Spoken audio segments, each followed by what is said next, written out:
की 7 सीटों पर कड़ी टक्कर। ईवीएम पर कैद होगी प्रत्याशियों की किस्मत। दिल्ली की जनता किसका देगी साथ? दिल्ली में बीजेपी या फिर आप कांग्रेस का गठबंधन करेगा राज? लोकसभा चुनाव के छठे चरण के दिल्ली की सभी 7 सीटों पर मतदान शुरू हो चुका है। राष्ट्रीय राजधानी की 7 लोकसभा सीट पर भाजपा और इंडिया गठबंधन के बीच सीधा मुकाबला है। आम आदमी पार्टी 4 और कांग्रेस पार्टी 3 सीट पर चुनाव लड़ रही है। ये पहला मौका है जब आम आदमी पार्टी और कांग्रेस एक साथ चुनाव लड़ रहे हैं। वहीं वोटिंग के बाद 7 सीटों पर कुल 162 उम्मीदवारों की किस्मत का फैसला ईवीएम में कैद हो जाएगा। बता दें कि बीजेपी दिल्ली की सभी 7 लोकसभा सीटों पर चुनाव लड़ रही है। वहीं आप पार्टी और कांग्रेस मिलकर चुनाव लड़ रहे हैं। ऐसे में इनके बीच तगड़ा मुकाबला देखने को मिल रहा है।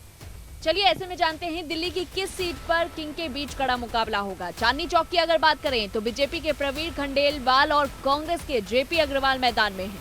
पिछले 2 लोकसभा चुनावों में ये सीट भाजपा के खाते में गई है। नई दिल्ली की अगर बात करें तो भाजपा ने इस सीट से सुषमा स्वराज की बेटी बासुरी स्वराज को टिकट दिया है।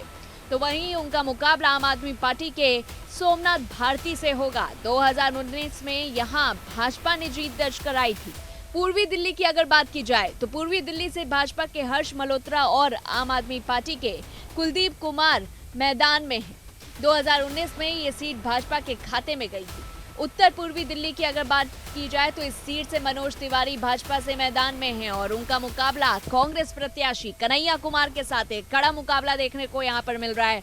मनोज तिवारी इकलौते ऐसे नेता हैं जिनका टिकट बीजेपी ने दिल्ली से रिपीट किया है। अब ऐसे में देखना होगा कि आखिरकार कौन किस पर भारी पड़ेगा। कन्हैया कुमार मनोज तिवारी पर भारी पड़ते हैं या मनोज तिवारी कन्हैया कुमार पर। वहीं अब बात करते हैं उत्तर पश्चिम दिल्ली की। इस सीट से भारतीय जनता पार्टी के योगेंद्र चंदोलिया चुनाव लड़ रहे हैं। वहीं उनका मुकाबला उदित राज से है।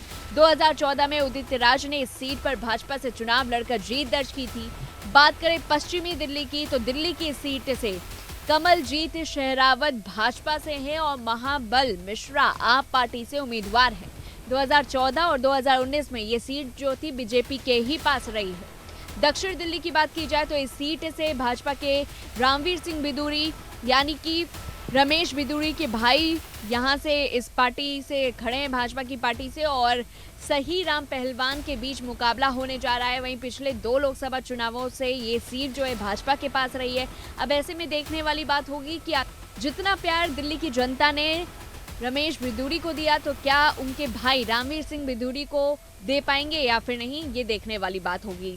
अगर दिल्ली से सभी प्रत्याशियों की अब बात करें तो कुल 162 उम्मीदवारों में से चांदनी चौक से 25, नॉर्थ ईस्ट दिल्ली सीट से 28 और ईस्ट दिल्ली सीट से 20, नई दिल्ली सीट से 17, नॉर्थ वेस्ट दिल्ली सीट से 26, वेस्ट दिल्ली सीट से 24 और साउथ दिल्ली सीट से 22 उम्मीदवार मैदान में हैं। सबसे अधिक 28 उम्मीदवार नॉर्थ ईस्ट दिल्ली सीट से है। अब ऐसे में देखना होगा कि आखिरकार दिल्ली की जनता किसका साथ देती है। इस बार राजधानी दिल्ली में किस पार्टी का राज चलने वाला है। इस पूरी रिपोर्ट को लेकर के आपकी क्या कुछ राय है हमें कमेंट बॉक्स में जरूर बताएं और ऐसी तमाम बड़ी खबरों से जुड़े रहने के लिए देखते रहिए न्यूज़ 1 इंडिया।